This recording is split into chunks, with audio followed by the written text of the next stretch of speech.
Salam, saya Ihsan dan mereka berdua adalah istri saya.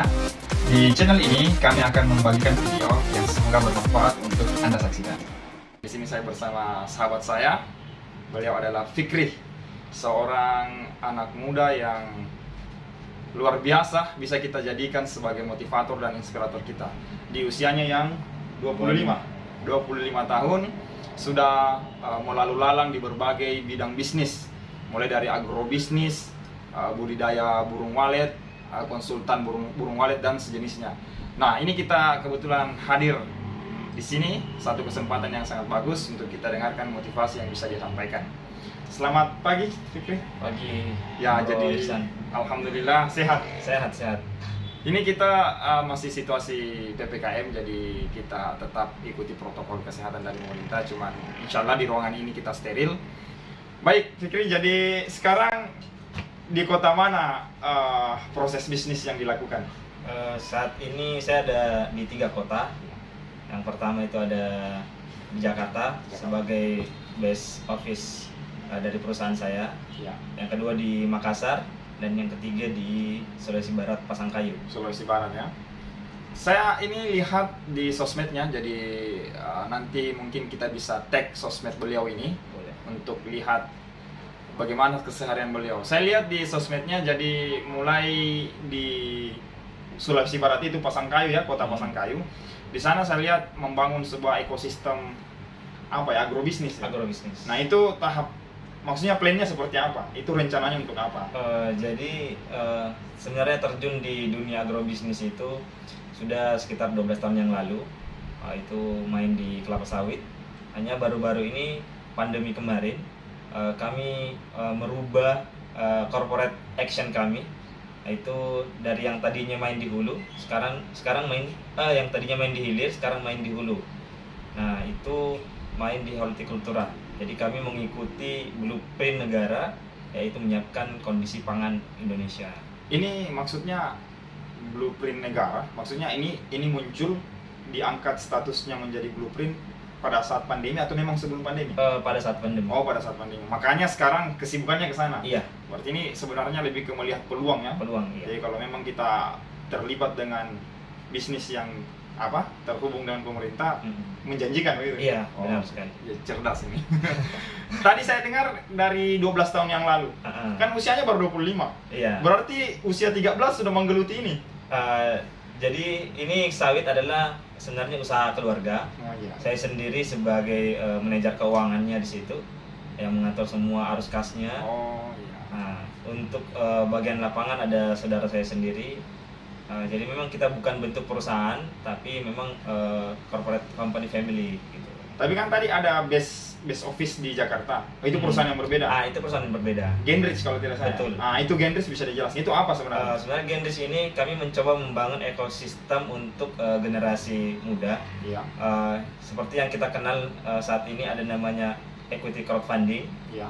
Juga ada peer-to-peer lending. Kami berbeda dari mereka. Sedikit mirip dengan equity crowdfunding, tapi kami lebih sebut dengan namanya joint capital. Oh, bukan Ya. pendanaan semata. Bukan. Oh, iya. Jadi kita bisnis bareng gitu. Bukan bisnis yang udah jalan terus didanai, tapi bisnis yang baru mulai berjalan kita danai bersama. Dikelola bersama. Betul. Oh, berarti Genrich ini bisa sebagai penyedia dana dan penyedia pengelolaannya, manajemennya. Manajemennya tidak. Kami ada kerjasama dengan pihak tertentu. Oh, yang nanti mereka yang kelola. Oh, yang fasilitasi. Betul. Genrich ini sebagai jembatan atau perantara untuk mempertemukan antara mereka yang mau bisnis dan mereka yang sudah proven untuk menjalankan bisnis itu. Luar biasa. Jadi ada syarat tertentu untuk bisa didanai oleh Genrich ini. Iya, ada syarat tertentu. Jadi langsung untuk join sendiri seperti apa sistemnya? Kami setiap pembukaan penawaran project tentunya ada analisis baik. dulu sebelumnya. Ya. Kemudian jika cocok kami jalankan, lalu kami buat penawaran ke komunitas yang kami bentuk itu. Berarti ini sudah jalan berarti ya? Sudah jalan. Sudah merekrut beberapa. Iya, benar. Jadi itu salah satu bidang usaha yang dijalankan. Ya, sedangkan tadi yang agrobisnis ini terpisah lagi dari. Jadi agrobisnis ini bagian dari bisnis keluarga, tapi di sini yang kita tangkap bahwa si Bro Fikri ini melihat satu peluang di mana di sana ada akses ke pemerintah, dan itu pada masa-masa sekarang tentu saja menyajikan. Kemudian ini saya lihat beliau juga merupakan salah satu bisnis konsultan ya, konsultan bisnis untuk budidaya walet ya. Iya, itu seperti apa maksudnya? Jadi sebenarnya untuk di bisnis perwaletan itu sebenarnya ada sekitar belasan rantai. Ya. Dan kami bermain di sekitar 4 rantai. Itu yang pertama ada budidaya, itu yang paling bawah. Budidaya itu seperti apa? Jadi kita buat gedungnya, rumah burung walet ini, Iya. agar mereka buat sarang di situ. Nah, nanti sarangnya inilah yang kita jual. Sarangnya saja ya? Iya, sarangnya saja. saja. Saya dengar atau tidak ya, atau saya mungkin salah dengar. Air liurnya atau apa? Iya, air liurnya air juga liurnya. termasuk. Oh, air liur yang jadi sarang? Iya, air liur. Gitu. Jadi walet ini yang dibuat sarang itu air liur. Oh. Berbeda dengan misalkan sebelumnya walet ada iya. namanya burung seriti. Burung seriti itu dari lumpur. Iya, diambil kotoran termasuk. Iya, benar. Kalau walet ini dari air liur. Nah, inilah yang kita jual. Gitu. Oh, berarti salah satu cabang bisnisnya tadi termasuk ini yang sarangnya ini dijual belikan begitu atau Iya. dijual saja? Iya, jadi itu tadi rantai bisnisnya yang paling bawah adalah budidaya. Iya. Kemudian ada di bisnis konsultan walet. Iya. Jadi untuk pembangunan RBW itu rumah burung walet, Iya. kita singkat RBW. Iya. Itu harus ada konsultan. Iya. Jadi mereka yang mengerjakan, menyusun bagaimana, Iya. kemudian suara, kualitas semua dan sebagainya. Iya, benar. Nah, kemudian selanjutnya ada lagi penyedia peralatan. Peralatannya. Oh, betul. Yang jadi seperti sound systemnya. Sound system. Oh, lain lagi itu ya? lain betul, lagi betul, itu. betul. Iya. Kemudian ada lagi bisnis jual beli sarang burung walet. Oh, jual beli. Oh iya, betul. Dia tidak terlibat dengan ini ya. Iya. Dia cuma jual beli kan. Iya, jual beli. Oh, Nah, oke. ini lagi ada tingkatannya, ada pedagang kecil, pedagang menengah, Iya, pedagang betul. kelas atas. Kemudian di atasnya lagi ada pencucian gitu. Pencucian apa tuh? Gedungnya? Bukan, sarang burung walet. Iya. Oh, harus dibersihkan. Iya, harus dibersihkan. Oh, Jadi sebelum diekspor barangkali. Sebelum diekspor. Oh, begitu ya. Atau untuk siap konsumsi. Jadi baru di Indonesia kita sudah temukan beberapa produk Iya. sarang burung walet, minuman. Oh, ada ke kuliner, ke Iya. kesehatan juga ya, kecantikan Iya, ya. kecantikan, kosmetik, semua kesehatan, obat. Kita coba proyeksi bisnis. Jadi menurut Bro Fikri ini bisnis burung walet dari kemarin, dari tahun ke tahun, apakah angka jual belinya, taruhlah misalkan dia dibeli apa per kilo? Bisa per kilo, per ons. Apakah itu harganya per kilo atau per ons dari tahun ke tahun naik atau turun? Jadi setiap yang namanya komoditi itu pasti fluktuatif. Oh, tergantung Semua kondisi ada ya. Ya, naik turunnya naik ya. turunnya harga. Iya, iya. Itu tergantung dari situasi kondisi suatu negara. Tapi apakah cenderung drastis perubahannya kalau bisnis di komoditi walet sendiri ini? Apakah drastis penurunan dan kenaikannya? Yang saya alami lumayan Drastis ya. lumayan, naik turunnya itu fluktuasinya itu lumayan. Saya pernah dengar begini. Saya pernah dengar sebelum ada walet, sebelum ada ini sarang walet, orang menggunakan, kalau saya tidak salah dengar ya, sirip hiu. Cuman karena mungkin ini sirip hiu ini agak susah mengambilnya dan ini termasuk eksploitasi binatang laut, ya kemudian berganti ke burung walet. Artinya apa yang saya mau bahas bahwa ada satu barang yang kemudian disubstitusi oleh barang lain, kemudian inilah kasus yang terjadi. Jadi sirip hiu digantikan oleh burung walet. Kemudian menurut Bro Fikri, apakah nanti ada satu produk lagi yang bisa menggantikan burung walet ini? Jadi ini Bro Irsan, sarang burung walet itu mungkin baru sekarang terekspos ya, terpublikasi. Sebenarnya ini sudah ratusan tahun. Ya. Bahkan dari kerajaan Tionghoa itu sudah mengkonsumsi. Itu adalah makanan khusus untuk raja dulunya. Itu ratusan tahun yang lalu. Iya. Dan itu beberapa sumbernya dari Indonesia sejak ratusan tahun yang lalu. Jadi kita Indonesia ini memang kaya dengan maksudnya burung walet. Populasinya banyak. Populasinya memang. Atau memang dia di negara negara seperti kita, di iklim kita. Iya, karena kita punya 2 musim. Iya. Gitu. Jadi atau Asia atau Indonesia memang lebih banyak atau memang di Asia? Di Asia enggak? Oh, di Indonesia memang. Iya, ASEAN ada beberapa negara seperti Vietnam, Singapura, Malaysia, baru mulai juga, Brunei. Nah, Thailand itu mereka kemarin coba tapi tidak bisa buat sarang. Mereka hidup tapi tidak bisa buat sarang dari air liur. Oh, begitu ya. Berarti memang Indonesia ini 70% lah.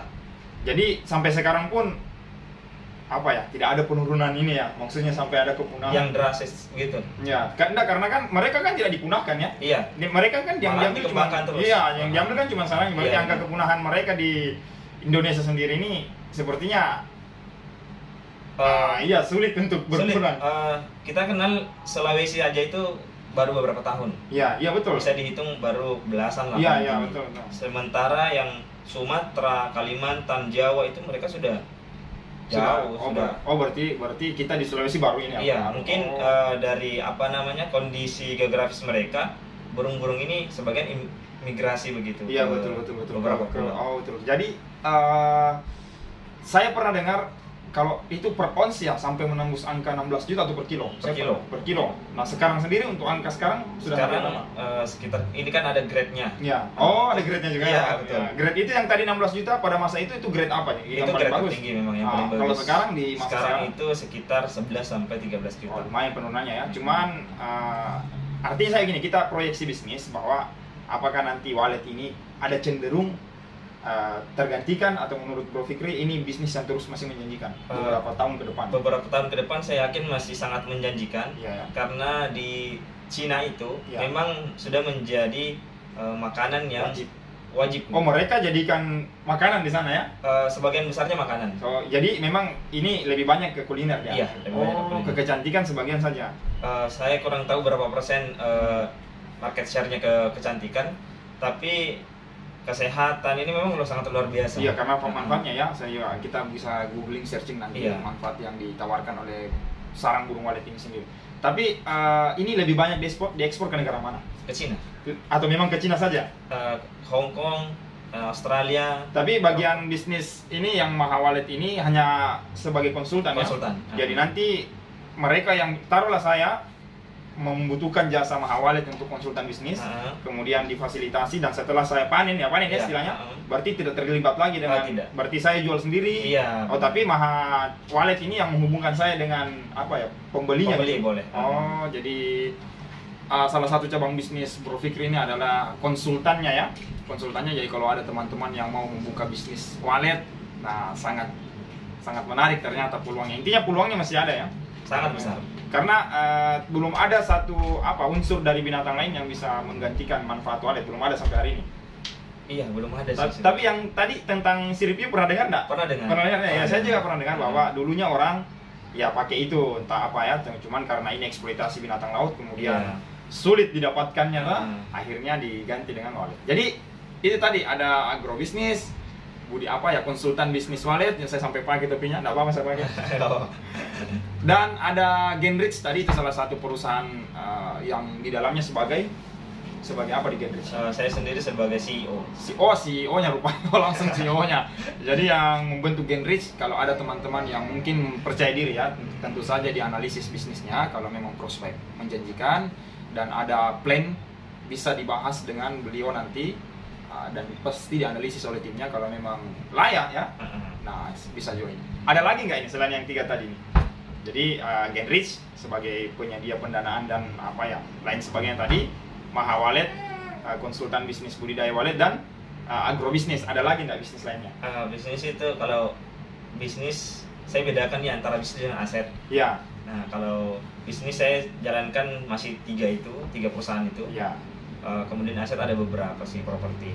Oh iya, itu sistemnya lebih ke permainan aset saja ya. Maksudnya Iya. kalau momen untuk dijual, jadi terpisah dari yang merupakan pekerjaan itu. Betul. Nah, ada 3 bisnis di usianya yang 25 tahun, bagaimana memanage ini? Apalagi tadi ada 3 kota ya, Jakarta, Makassar, dan Pasangkayu. Pasangkayu ini Sulawesi Barat. Iya.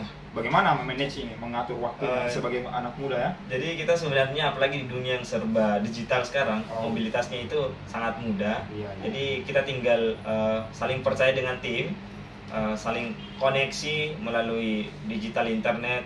Artinya kita percayakan ketika amanah sudah diberikan, kita percaya dengan mereka, frekuensinya sama, vibrasinya sama, ya tentunya bisa dijalankan.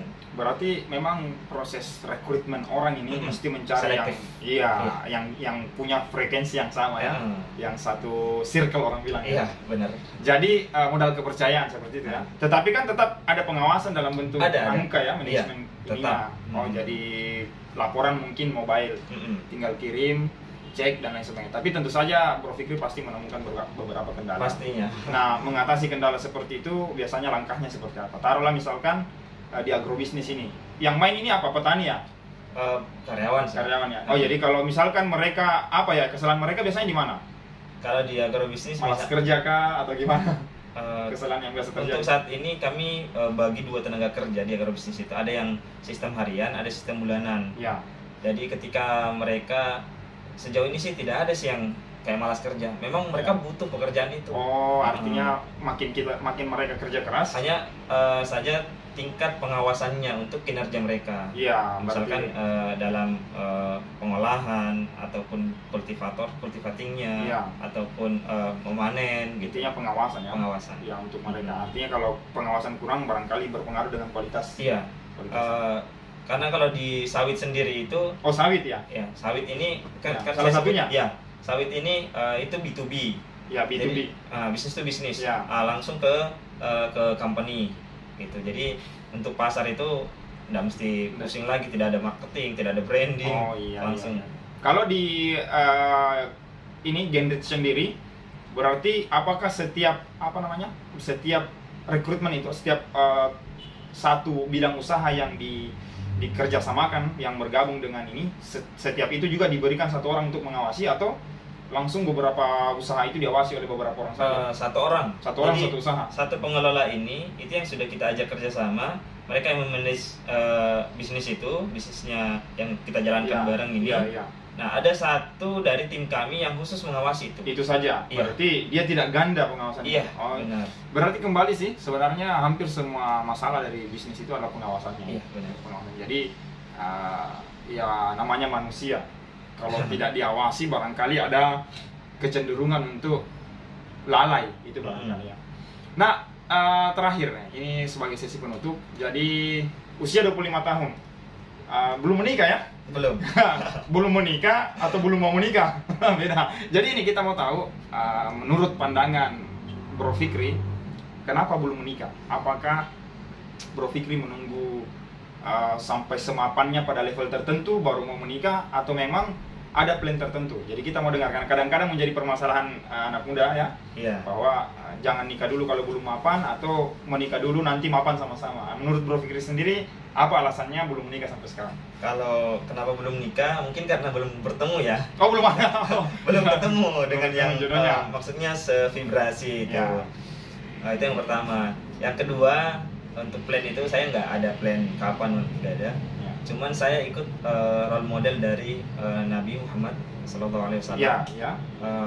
Di usianya yang 20-an itu dia berdagang, Iya, dia menghafal Quran, iya, kemudian nanti di usia 25 baru nikah ya. iya, Iya. 5. 40 tahun baru dia menjadi seorang pemimpin. Iya. Nah, saya mencoba untuk meneladani beberapa role model dari kehidupan beliau. Jadi target udah dekat berarti kan sekarang sudah Insya Allah menyertai. kalau sudah ketemu ya. Kalau kita dengar tadi karena belum ada uhtinya berarti ya. Iya. Jomblo berarti beliau ini. Sudah lama. Oh, sudah lama jomblo. Memilih jomblo ya, memilih jomblo. Beda jomblo dengan natural dengan memilih jomblo. Iya. Artinya kalau kita dengarkan tadi beliau mengikuti role model, ini salah satu kebijaksanaan ya dari seorang pemuda. Jadi usia 20-an begitu dimanfaatkan untuk berdagang. Ya, salah satu pintu rezeki kan berdagang ya. Jadi jangan malu ya. Berdagang jangan malu. Iya. Yang penting halal kan? Yang penting halal dan bisa memberikan hasil lah. Bisa memberikan hasil dagangannya untuk kebermanfaatan kita, keluarga dan lain sebagainya. Kemudian di usia 25 mulai memilih pasangan. Berarti targetnya memang di usia ini ya. Insya Allah. Insya Allah kita doakan. Tadi saya dengar ada juga meneladani menghafal Al-Quran begitu ya. Iya. Ya beliau ini fasih membaca Al-Quran ya. Waduh. Ini Hafiz sudah berapa juz nih? Sudah ada berapa juz? Sebenarnya sudah selesai. Oh, 30? Iya. Masya Allah, luar biasa. Jadi teladan muslimin yang bisa kita jadikan pedoman lah. Jadi usia begini tidak semata-mata dunia. Tidak semata-mata dunia. Kita tetap sebagai muslim yang taat, tetap berusaha untuk meneladani Al-Quran, mencoba mengkaji isi-isinya ya. Jadi luar biasa.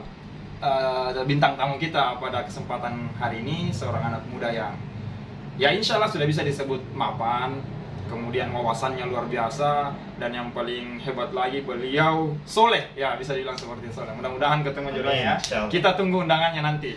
Oke, sebagai penutup, apakah pesan lah, bisa diberikan pesan untuk teman-teman pemuda sebaya dan mungkin lebih tua atau lebih muda dari Bro Fikri?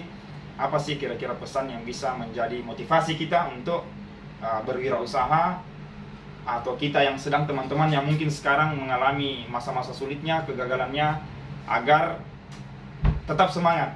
Kira-kira kita dengarkan nasihat, saran, masukan dari Bro Fikri sebagai penutup sesi kita pada kesempatan hari ini. Silakan Bro Fikri. Ya, terima kasih. Mungkin pesan saya kepada teman-teman, yang pertama, tidak semua orang harus jadi entrepreneur, karena jalan sumber rezeki itu bisa dari mana saja. Artinya apapun yang teman-teman kerjakan saat ini, kerjalah dengan sepenuh hati, berikanlah yang terbaik. Yang kedua, manfaatkanlah waktu dengan sebaik mungkin, isi waktu dengan kebaikan, hal yang bermanfaat, karena kalau kita tidak mengisi waktu itu dengan kebaikan atau hal bermanfaat, maka waktu itu pasti akan terisi dengan hal kosong atau hal keburukan. Nah, itu saja. Luar biasa. Jadi tetap semangat kepada semua teman-teman yang lagi berjuang. Mudah-mudahan diberikan kemudahan oleh Tuhan Yang Maha Kuasa. Ketahuilah bahwa Tuhan itu Maha Kaya. Jadi selama kita berusaha dan mencoba mencari jalan yang paling baik ya, seperti yang disarankan tadi, bahwa gunakan waktu kita dengan sebaik-baiknya, dalam arti meminimalkan hal-hal yang berpotensi membawa dampak buruk bagi kita, maka insya Allah kita akan memperoleh hasil yang sangat baik juga. Ya, saya kira sekian, demikian, terima kasih banyak Bro ya, udah ini sempat hadir di sesi kita kali ini. Mudah-mudahan sedikit memberi manfaat kepada teman-teman pemirsa yang melihat podcast kita ini, podcast singkat ini. Terima kasih Bro. Ya, mudah-mudahan bermanfaat. Sekian. Assalamualaikum warahmatullahi wabarakatuh.